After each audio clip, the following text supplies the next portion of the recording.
And welcome back to Sitting Courtside, episode 40 here. Of course, it's your boy, Jerry D. And it is your boy, Dante. Jerry, we are back. Episode 40, the big 4-0 milestone episode, Sitting Courtside.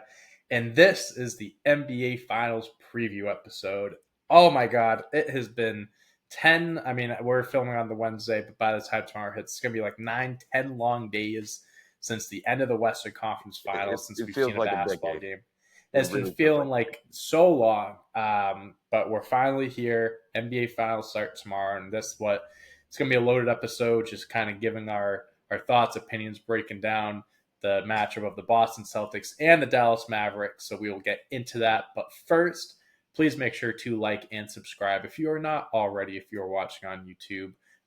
All their support means a lot to us. If you're an audio-only listener, make sure to like, subscribe, give us a 5-star review.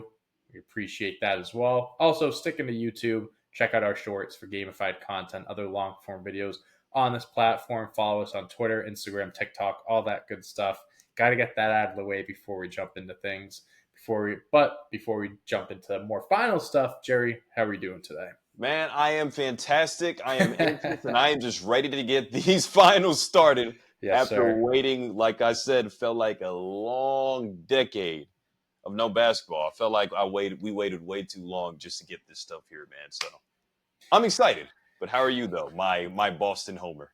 I think we're in the same wavelength today. I think we're both in the same type of moods. I'm thrilled to be here, ready to talk some basketball. It's like these last few days, last few weeks, it's just been talking about the matchup, about the storylines, about this and that. And it's like, I'm just ready to see it unfold on the basketball court. Like the media stuff has been going crazy the last few days. We've been hearing from the star players and everything like that.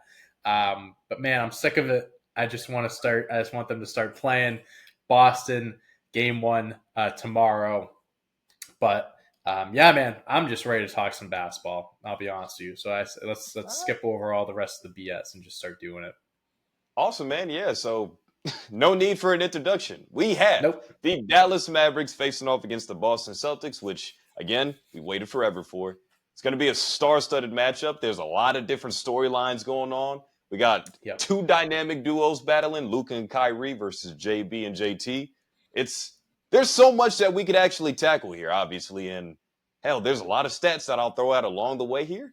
But we have the leading scorer in Luka Doncic going up against the number one defense out in the Eastern Conference in the Boston Celtics. So it's going to be fireworks. Just, I guess to kick things off here, just tell me how you feel about these two. I guess we can call them heavyweights now, right? Since they're both in the finals and they both have big-time names. So what are your first thoughts, your initial reactions to seeing this matchup unfold?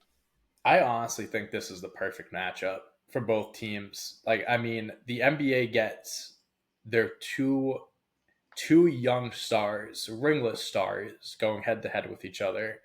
They have former players that were going up against their former teams. Kyrie going up against the Celtics. Kristaps, who is now cleared, who is going to be playing in Game 1, go up against his old team, the Dallas Mavericks. Obviously, former teammates going against each other.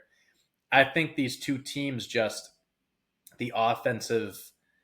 The Celtics' best defensive team, the East, like you mentioned, but also one of the greatest offensive teams, statistically, the league has ever seen. And the Dallas Mavericks being led by the most skilled backcourt of all time, up there, arguably, and Kyrie and Luka. Like, I think this is going to be such an entertaining series, no matter how many games it goes. I think it's going to be, as great as the defense will be on Boston's end, I still think this is going to be highest scoring output for both teams. I think they're going to be close games. I think it's going to be very hard fought, very emotional. I think there's going to be a lot that gets laid out this series. And we'll give our predictions. We'll give our thoughts on who's winning what in a little bit. But man, I think this is just going to be a great series for both teams. I really do. I don't think Adam Silver could have asked for a better series, to be honest with you. Yeah, I think I'm right there with you. There's no disagreement for the first 5 minutes here. It's going to be fireworks all throughout this series. I can go ahead and let you guys know right now that I do foresee a 7-game series. I do think that this will be just a bloodbath in terms of what's about to take place out there on the court. Obviously not literally. I'll be watching Game 7 from the ER if that's the case. If it's Game 7. I truly believe that all these games are going to be won by like less than single digit. Like, it's going to be single digit games. Me too. If there's a big blowout, I would honestly be shocked, because I've seen both teams at this point, at this postseason now in the finals, come back from double digit deficits, and the Celtics literally did it twice, two or three times in that Pacers series. So like, you guys are battle tested. That was your biggest series yet so far. I guess it couldn't have come in a better time in the conference finals. As for the Mavs, they played a lot of great teams. The Clippers, the Thunder, and then now I'm blanking. Anthony Edwards and the Timberwolves. So there's been a lot of good moments, a lot of high leverage situation moments that are just, it's perfect for what Luka Doncic and Kyrie Irving have had to overcome to this point. But whew, I guess let's just jump into this now. Okay. Yeah. Here we go. Yeah, I'm excited. I really Let's do it. Let's do it. It'll be great. So we're going to start this off by just playing a few games of what if, I guess we can call it. Sure. The Boston Celtics will win the NBA championship if what happens? Jayson Tatum proves to be the best player on the floor. I mean, I've seen some tweets, people giving their rankings of best players in the series and stuff like that, like who has the better players and whatever. And, it's fair to say Luka Doncic is probably the best player in this series going into the series. He's leading the playoffs in almost every statistic. Yeah. He's a guy that's going to be in MVP conversations every single year. And, could have had an MVP at this point, you could argue. But Jayson Tatum, only final. Yeah, exactly. And Jayson Tatum, he's not too far behind. He's great in his own way. Two-way player. I think, he has a complete game. He has a more complete game than he has in years past with the, scoring, rebounding, getting his teammates involved, playing on the other end of the ball as well, like I said, on defense. But the Boston Celtics will only go as far as Jayson Tatum takes them. And we talked about this weeks ago, when they went up against Miami Heat. Can they go far if Tatum is playing like he was against Miami? And I said no. It can only go so far. And luckily, he has stepped up immensely in the Cleveland series, in the Indiana series. And now, it's all or nothing now. But not just him. Jaylen Brown needs to have a great series. He had arguably the best series of his life last season against the Pacers. Won him an Eastern Conference Finals MVP. You need guys like Derek White, Drew Holiday, Kristaps, now that he's back, to step up, because when you compare the rosters, the Celtics have the more talented roster than Dallas. That's just the truth.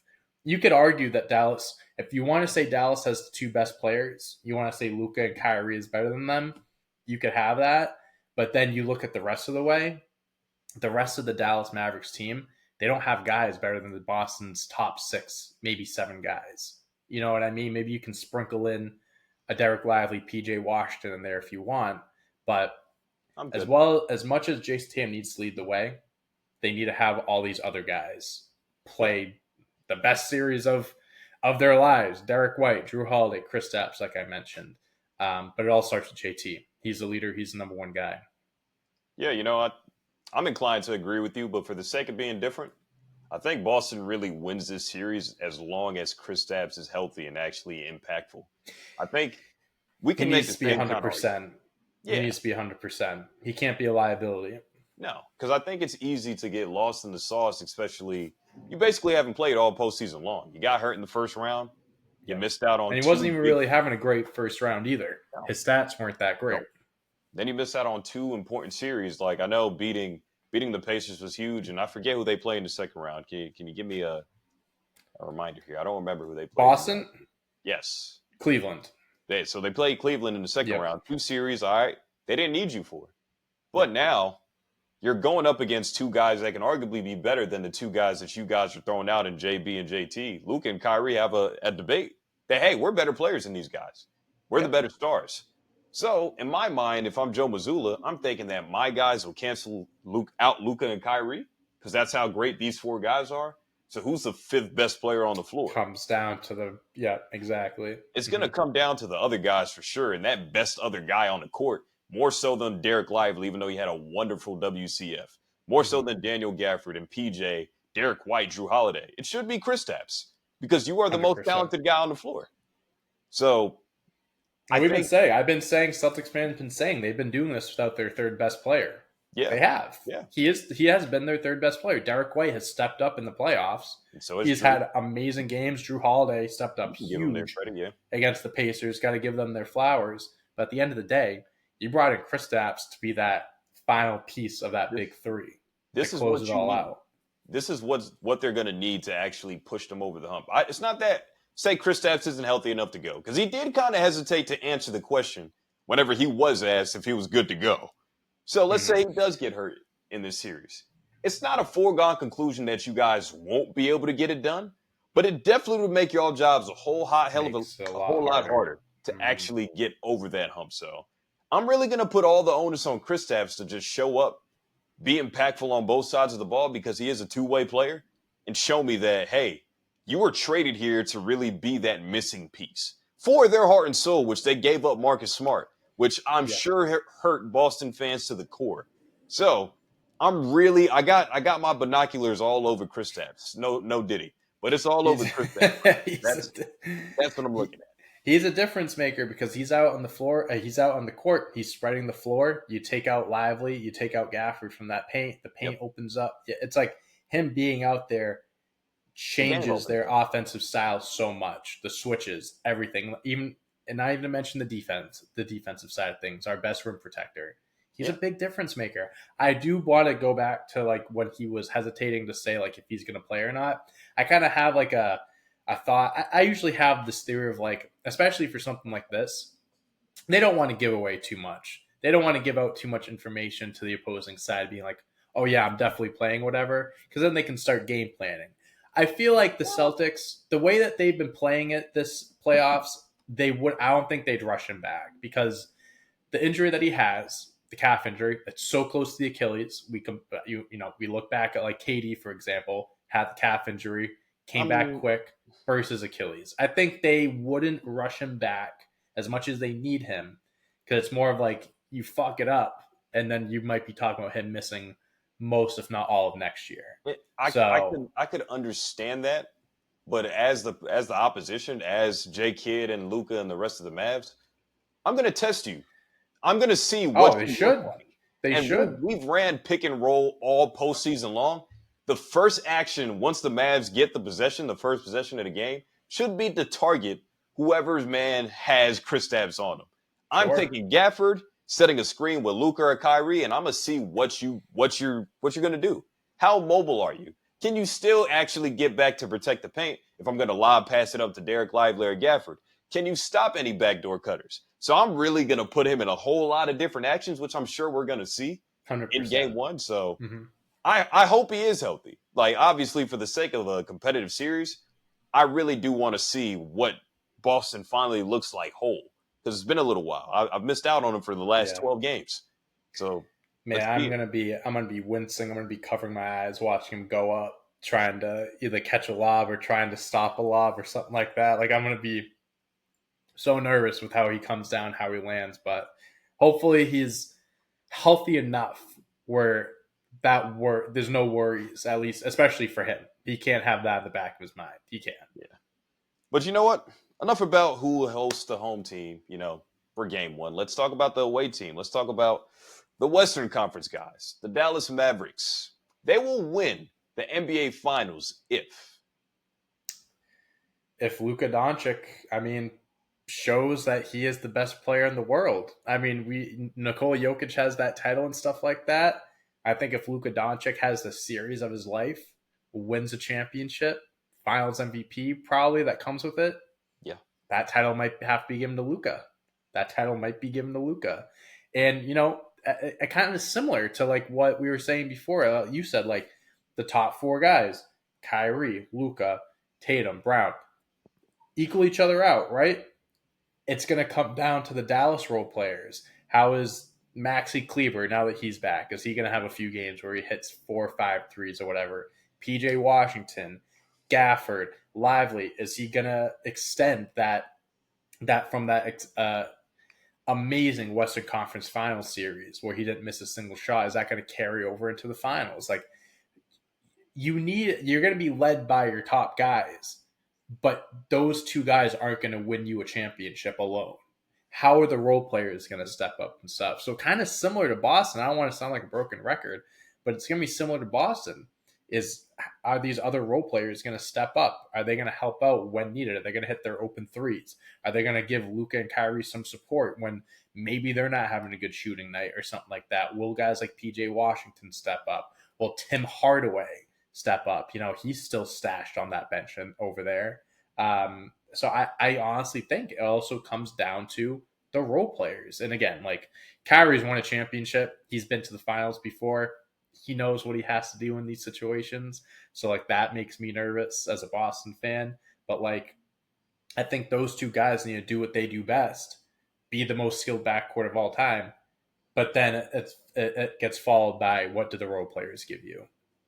Yeah. I don't think you could ever go wrong when mentioning, the best player and also the X Factor guys, because there's always an unsung hero in pretty much every postseason run, right? I don't know why my mind just jumped to like 2014, whenever Gary Neal and Danny Green were just spraying down threes on Miami. Gary Neal. Oh my God. It's a blast from the past, man. What a throwback. Wow. Holy shit. Yeah. There's always a random guy that does step up. So I think it was Game 7 when Miami, when they beat San Antonio, or was it OKC? It was one of Miami's championships, and Mike Miller had 6 threes, something like that, 7 threes. Those guys, the you need the heroes. other guys to step up. So, I'm not mad at the take. Yeah, sure, it sounds a little cliche, but this is what it takes when you get here. It's all about the stars for sure, but hey, I do need Derrick Jones Jr. to hit a couple threes.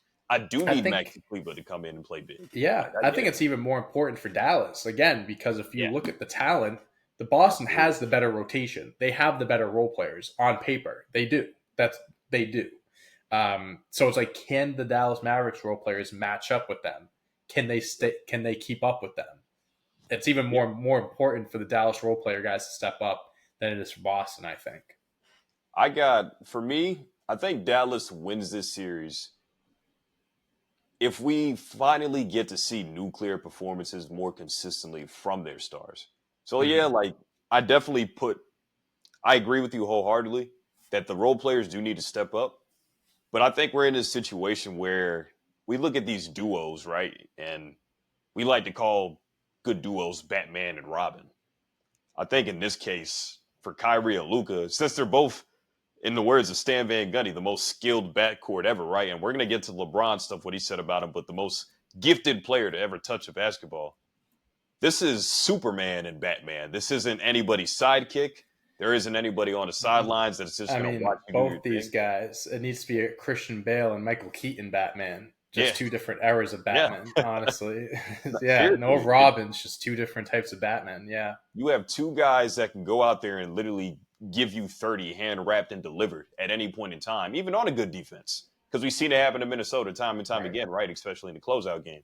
So I am going to strictly put the onus on their two best players. More so Kyrie, because he's had a lot of rough starts to games where, he's averaging 6 points in the first half of games, which I get it. He's doing all the other things that don't pop up in the box score all the time, which is dope. I really appreciate his leadership from that side of things, but I'm going to need you to go get it. There's two dogs on the defensive side of the ball with Drew Holiday and Derek White. They're going to be hounding and harassing you all series long. It's not going to be an easy series for Kyrie, but you're going to have to overcome what's in front of you, and I'm going to need to see more consistent quarters being strung together. I don't want one of my best players to finish 24 minutes of a game only having 6 points. I get it. He's averaging 20 in the second half or whatever it is. That's dope. But I'd rather see a consistent mainstream game all the way through than something that just is down bad and then hope that I catch lightning in a bottle in the second half. I want to see consistency. Yeah, man. I mean, Kyrie's averaging 22 points in the playoffs.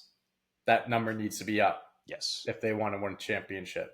He can't be averaging 22 points. Again, Luka's going to lead the way. You need him to do his thing, but Kyrie can't be having those. I mean, there were multiple games. I mean, again, 2 rounds ago, but against the Thunder, he had multiple games where he just finished with single digits. Yeah.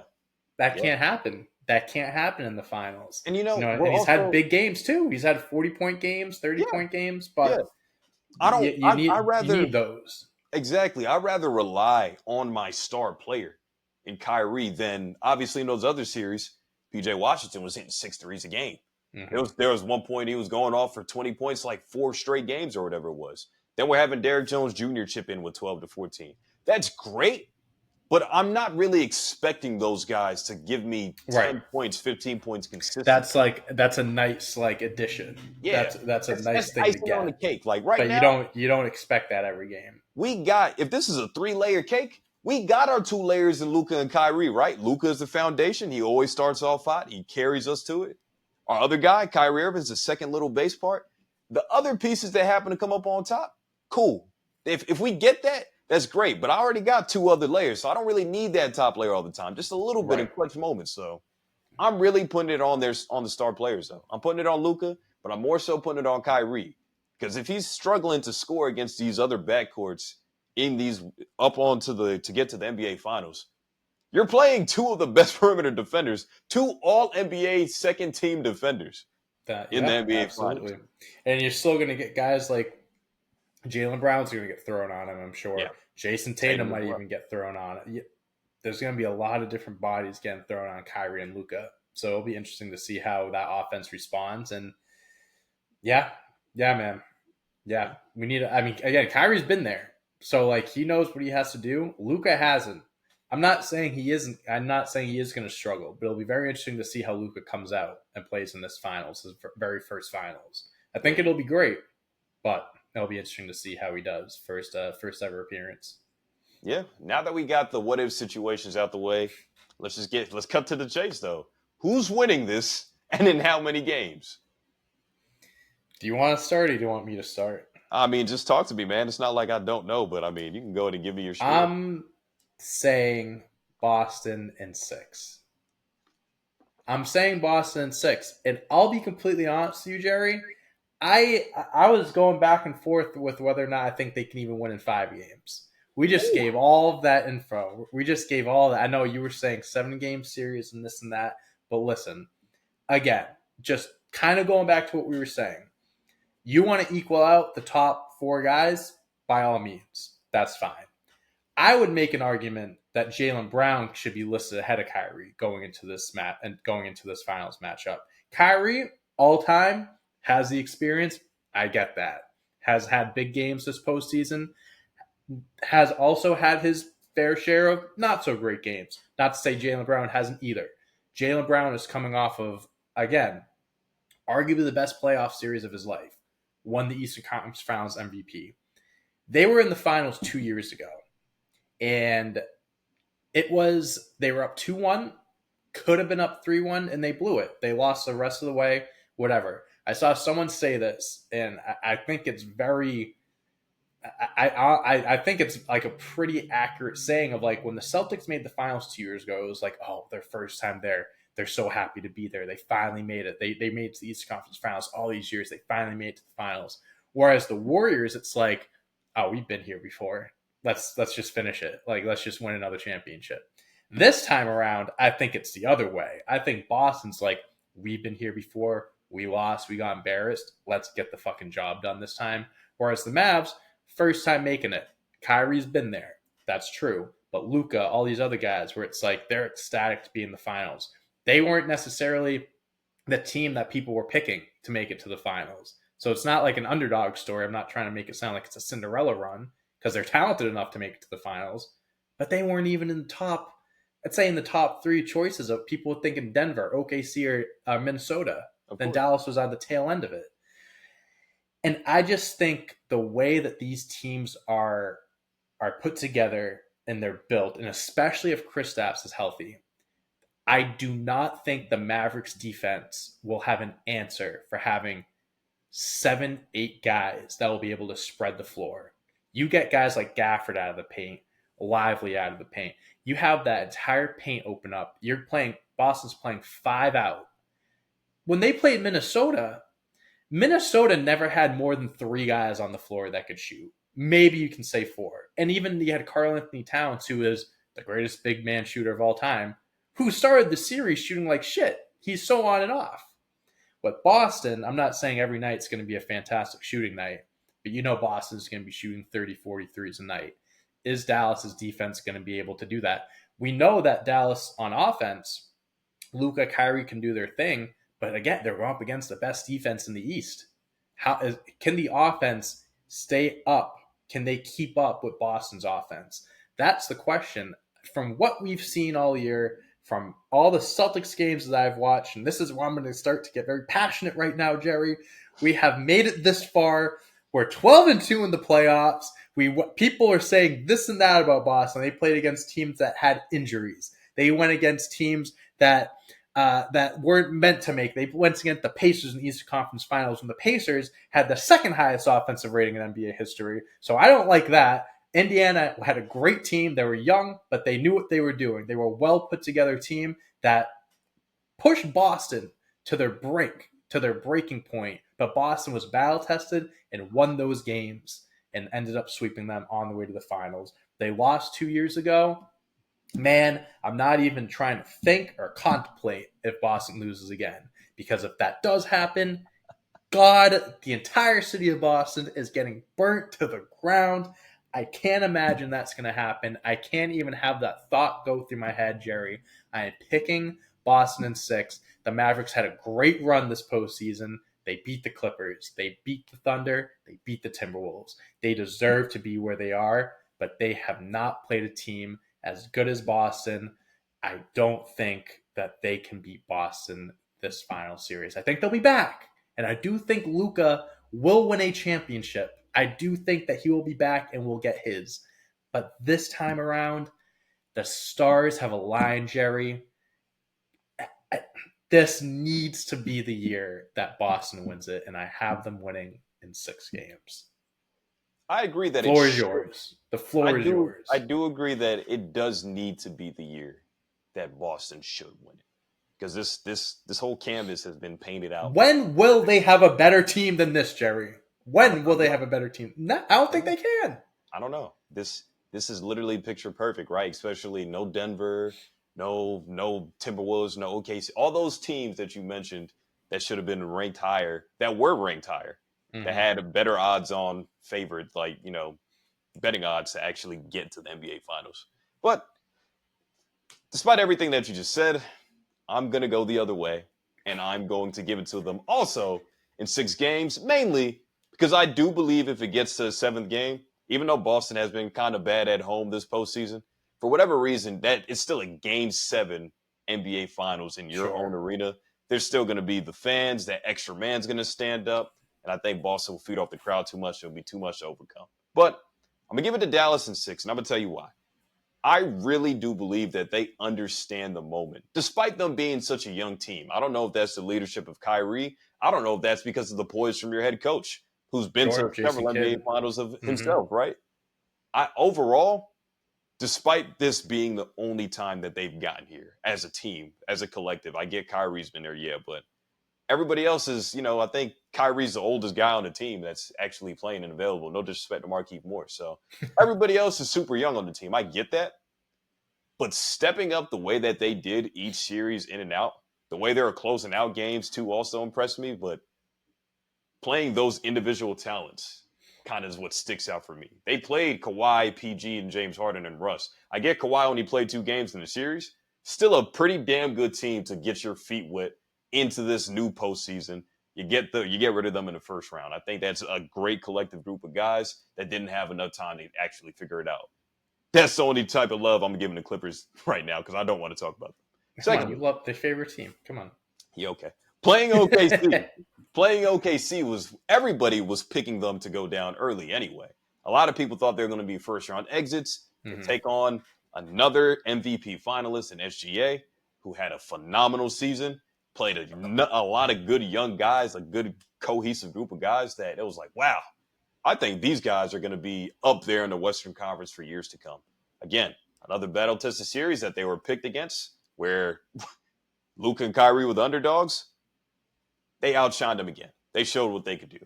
They spaced the floor. Luka took over. Kyrie took over in spurts. Even though he did have those single-digit games that you mentioned, he still took over in a lot of critical situations when they actually needed him to. So, moving on to the Western Conference Finals, the number one defense in the league, which was built from top to bottom to stop pretty much any team, right? They shut out the Phoenix Suns. They killed them. Then after that, did the same thing to the defending NBA champions. They play against Dallas. It's a mismatched nightmare. And yeah, there is no Rudy Gobert on the Boston Celtics that, Kristaps is more mobile. He could play outside the paint a little bit. But those same type of deficiencies that popped up in that series will be created again because Kyrie and Luka can create so many mismatched problems because they run over 75 pick and roll plays a game. And we're going to see that a lot with Kristaps. We're going to see that a lot with whenever Sam Hauser comes to the floor or any minus defender that we possibly see out there. They're going to attack. And that does include Drew and Derek as well. They might not be minus defenders, but they will get hit with screens. Kyrie's not going to play you guys straight up. Right. That's not the goal. So I really do just believe in their two offensive abilities, probably more so than I do anybody else on the floor, including Tatum and Brown. I do agree that Jaylen Brown and Tatum should be better players ranked ahead of Kyrie in the series. I agree with that. But that doesn't mean that they're better offensive creators or scorers. I believe what we're going to see. We know you know how we feel about Kyrie. We're on the same page there. So what we're going to see from in this series is just going to be a lot of just attacking angles. And Jason Kidd has done a phenomenal job at that. And it's so funny too. This is the same guy whose job was going to be on the line if the Dallas was out early in the postseason. Ridiculous. So how quickly things change. Right. And he got the extension and everything, I believe. But I'm really going to roll with Dallas. I think they've shown us time and time again, despite the youth, that they're just as deserving to get the championship and, make it to the finish line and do all the things they need to do. Despite Boston even making it here, despite them having that, I guess, oh, yeah, we've been here before. We know what it takes. No, you don't. Because you didn't win. They didn't win. So they know what it's like to lose. They know that bitter taste in their mouth. So there should be a fire lit under them. We got back here for a reason. Unfinished business, whatever corny cliche hashtag you want to use there. I get it. That's what should happen. But for whatever reason, I have more faith and more confidence in what I've seen from the Mavs postseason run. Maybe it's because of the competition they played. Maybe it's because of the coaching. Because I can give Mazzulla some props now. He's got the team back to the NBA Finals. So I'm not going to shit on him anymore. But in a chess match with Jason Kidd, I'm not trying to make it seem like Jay Kidd is one of the best coaches in NBA history or even in the league today. He might not be experienced. Yeah, he's more experienced. Former NBA champ. Can win a championship coaching the team that you won a championship on back in 2011. 13 years ago. There's something about it, the stigma that's surrounding them. I think I feel more confident in them. At least, obviously, we haven't played a single minute yet. But going into this thing, I'm really feeling more Dallas right now than I am Boston. But again, it goes 7 games. Yeah, I don't like their chances. But I think Boston comes out, takes game 1. I can see Dallas ringing off the next 2. Boston taking another one, and then I'm thinking that Dallas figures it out. That's exactly what happened in the last series with Minnesota. They punched them in the mouth. They did not know how the hell did this team go up 3-0? We're the number 1 defense. We got the best young player in the league, right? The face Michael Jordan on the team. Now we're playing against probably, I don't even like calling Boston a super team. I'd rather call them a well-oiled machine with all the right pieces that actually cohesively work together. Right. But there's something about Dallas. There's just something about Dallas for me. Something about Dallas, Jerry. Well, there's something about Boston too, and that's going to be your next NBA champion after this finals. That's what I think. Only time will tell. We'll see. All I know is I will be out in Boston tomorrow night, not at the game because I'm not spending that much money on a ticket to be watching the game with Jesus Christ himself up in the bleachers. I will be out in Boston, and boy, Jerry, you will be getting texts from me. Depending how the game goes, there will be drinks flowing. There will be plenty of drinks flowing tomorrow night. So, we'll hopefully it's a good flow, not a bad flow. Well, let's close out this segment. This was a long ass segment, obviously. It's all right. Got a lot to cover. who do you think has more pressure on them to win this ring, Luka or Tatum?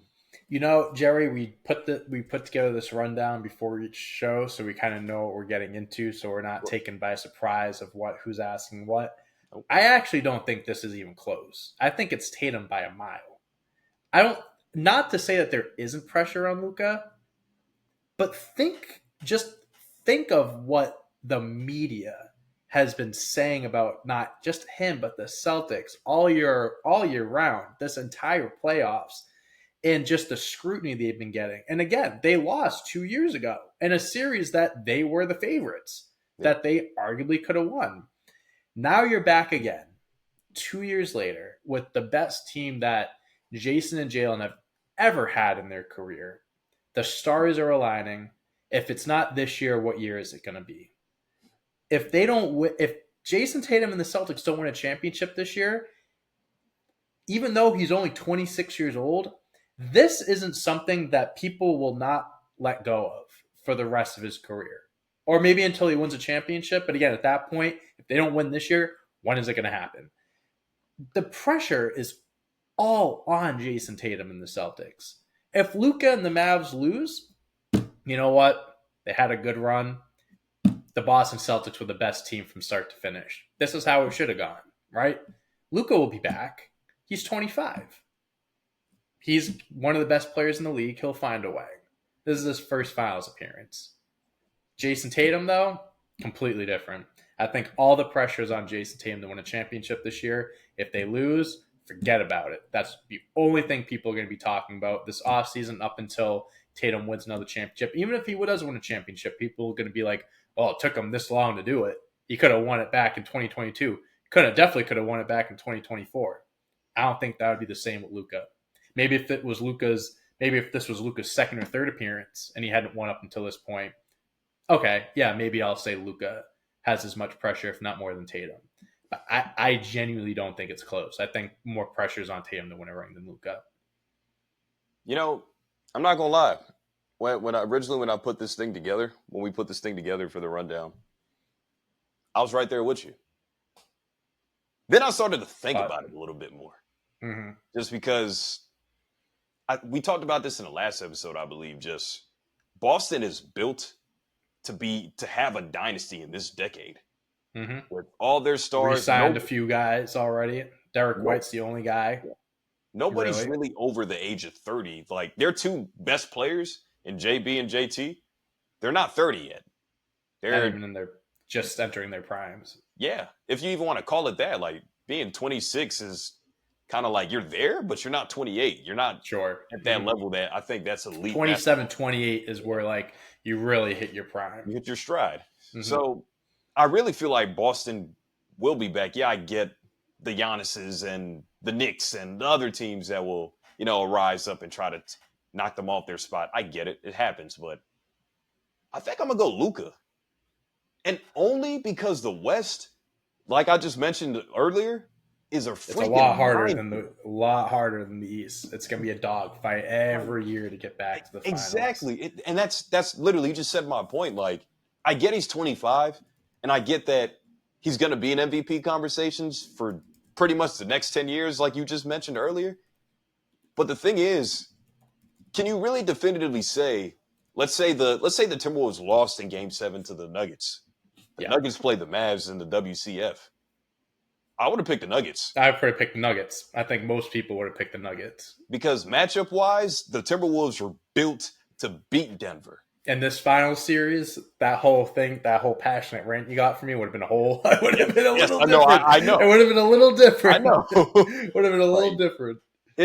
There's so many, and that's just Denver. Like, Denver is still probably going to be considered the favorite. I haven't seen if there's odds out for who's going to make the finals next year, but I'm sure that Denver's probably going to be in the top 3. Right. Then after that, OKC, another team. Another year. They're going to be more seasoned. They're probably going to add a piece or two, more girth, because that was part of the problem. They were getting killed on the inside. No disrespect to Chet, but people are taking it at your chest. Yeah, sure. Then the Timberwolves. Then can I really count out the Lakers? Because LeBron is still there with Anthony Davis.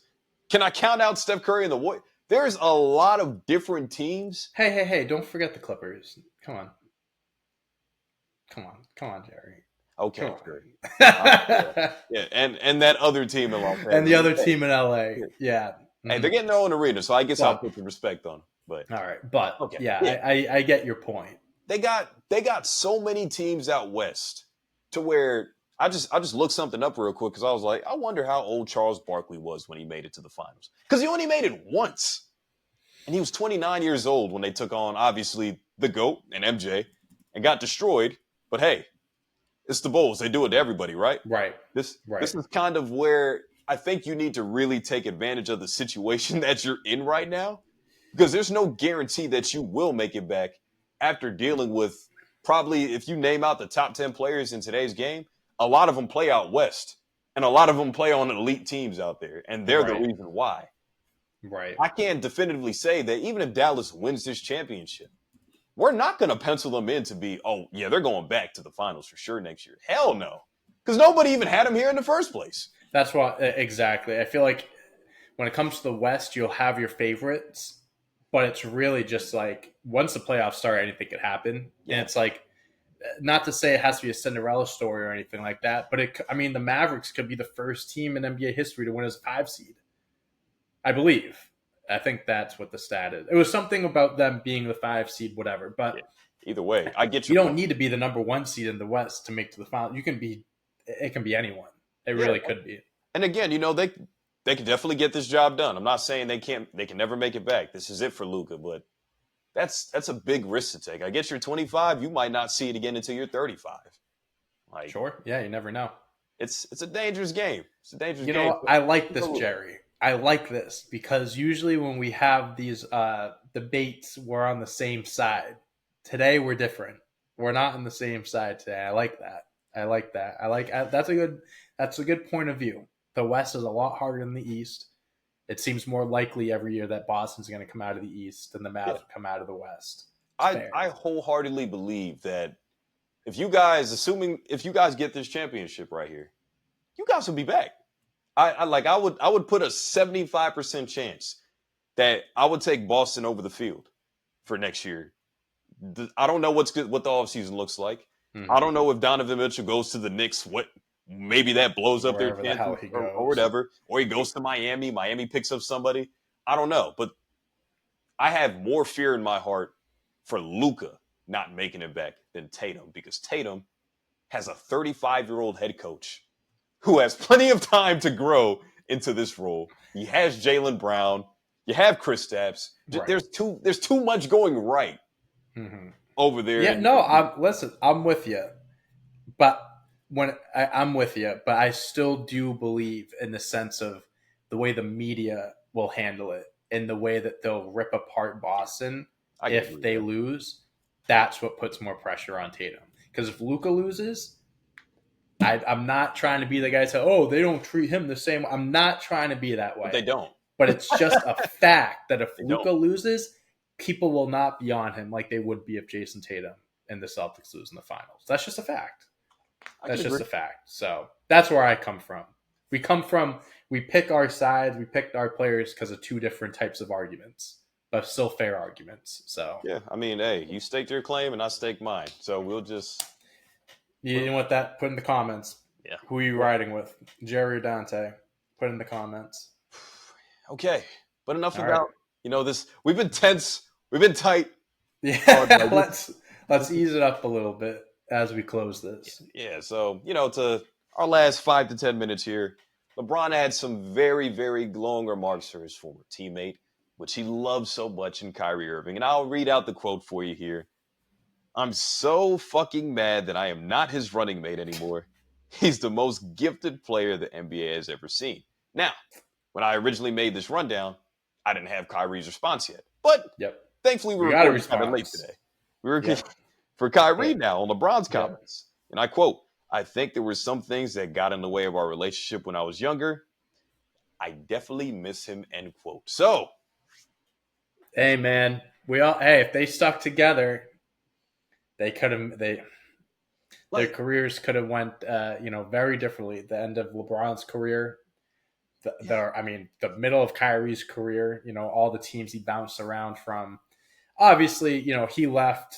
He said, she said, it was for this reason or the other, whatever. He wanted his own team. He wanted his own team. Keep it and high. He got his own team, and we saw how that worked out. But besides the point, I think they're both these quote. This is maturity. Hearing that from Kyrie, he said like, when he was playing in Boston years ago and he was giving people the bird and stuff, he goes, that's not a good representation of who I am. And he goes like, I wouldn't have done that, and I apologize for that. He realizes as he get older and stuff like that, and you're in a better situation where you're happy, you're comfortable, you can reflect on those things and be like, I probably was in the wrong there, or whatever it may be. And LeBron, I would miss him too. I would fucking miss him too. I mean, listen, you got your 4 rings. You've had some great teammates over the years, but man, you can make an argument that Kyrie was the greatest teammate that LeBron has ever had. I mean, skill-wise, we both know Kyrie is one of the most skilled players of all time.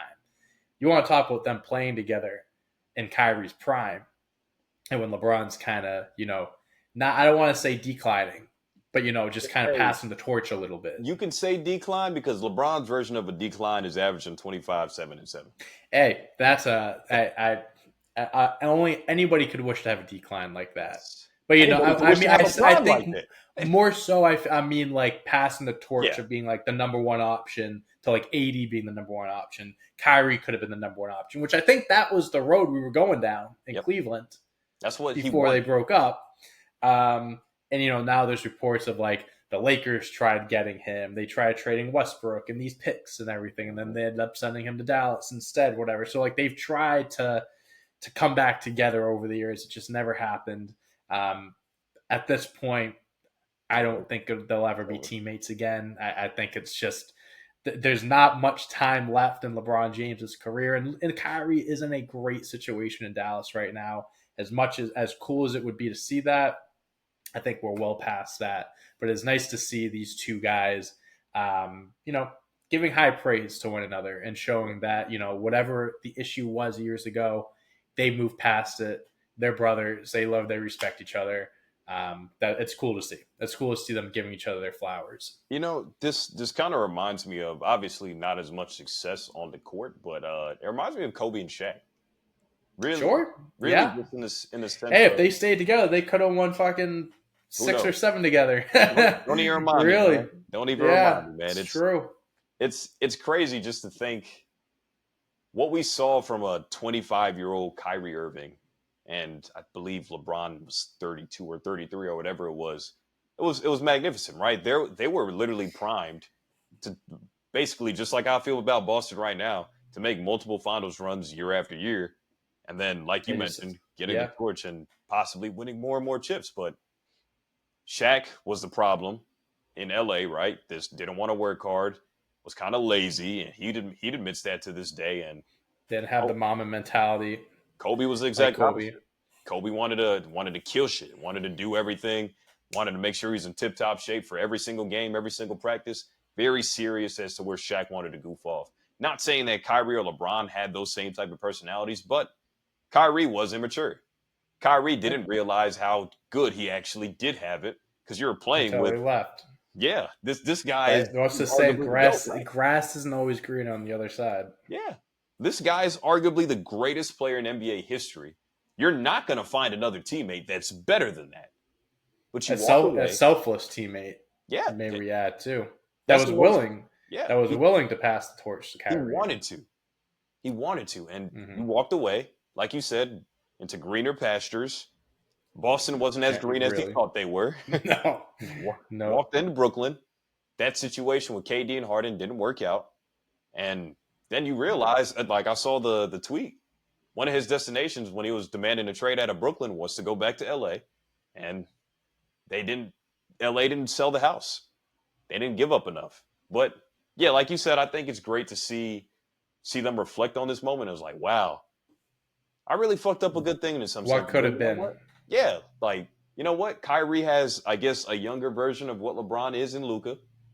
Plays the same type of way, wants to get his teammates involved. Maybe not as selfless as LeBron, but you get the idea. The idea is there, yeah. So I mean, it's definitely a sad thing to kind of remind me, like, wow, you guys were great. But hey, LeBron won an extra championship in Los Angeles, and Kyrie has a chance to compete for one now. So everything worked out. 7 years later, it all worked out. Hey man, So we all have to grow and mature in some ways, right? Imagine that at 25, not wanting to play with LeBron James anymore, and then you realize when you're 32, like, damn, what the fuck was wrong with me? What was I thinking? Yeah, what was I thinking? Same exact thing with Kobe and Shaq, man. I'm sure Shaq will look back on it like, yeah, I had the ego. I wanted to be the guy. I didn't like the fact that this young cat was about to take my light. Yeah, that's what happened. What would the world look like today if Kyrie and LeBron stayed together? Man, I don't know, but it's the Warriors' fault knows. anyway. Let's blame the Warriors. It was all because of Golden State. Let's be honest. We can just blame them for everything. Broke the fucking matrix, man. But now that's all we got today, man. It's obviously that's all we got. Super playoff heavy final focus. But any parting shots from you today? Get the job done, Boston. Finish the job. Finish the fucking job. You made it this far. Don't disappoint the fans. Don't let this season go to waste. Don't disappoint Dante. Please, I'm trying to have a good summer. They lose, I will have a miserable summer. And Jerry's going to be talking shit, riding horses and Mavericks all the way up to Boston. That is the last thing we want, guys. Boston, get the job done. That's for my parting shot, let me do your boy JT some favors. I'd even read off this stat, but he has the second most playoff points in a player's first 7 seasons. Only behind Kobe. So, And he's not far behind either. I think he's like 80 or 90 points away from passing him or something like that. He can get that in the series. He can get that in the series. Also, another finals fact that I picked up from NBA Communications on Twitter, of the players on the 2024 finals rosters, 22 of the 35 have NBA G League experience. From the Derek Whites to the Daniel Gaffords. So you know what? My message to all these guys out in the G League, you never know what situation could actually work out for you. Derrick Jones was a G League player. And all of a sudden, I actually really like him. He's a 3-and-D player now. I didn't even know he could shoot threes. Me neither. He's just a dunker. Yeah. Hey, man, you got to start somewhere. It's a long journey. It's not just because you're there at one point in your career doesn't mean you're going to stay there forever. Things get better, more opportunities that present themselves, and who knows? You can go from being in the G League to being in the NBA Finals. So gotta keep your head up, keep the faith, and keep working hard, and you'll be just like them. That's all I got. Listen to Dante. He's a smart guy. Hey, yeah. Just when it comes to some things, I wouldn't take my advice all the time, though. All right, that's all we got today for the episode 40 of Sitting Courtside. Like always, if you are watching on YouTube, please make sure to like and subscribe. Put in the comments who you have winning the NBA Finals and in how many games. Let us know your thoughts. If you are listening to us on audio platforms, please make sure to like, subscribe, 5-star review, rating. I don't even know if it's like a like or a subscribe thing. I'm not a big I don't really get how that stuff works. Whatever you got to do it. Follow us on Twitter, Instagram, TikTok. Check out all of our shorts content here on YouTube as well. Support you boys. We appreciate you as always. And we'll be back next week with breaking down the first few games in the NBA Finals. So until then, peace.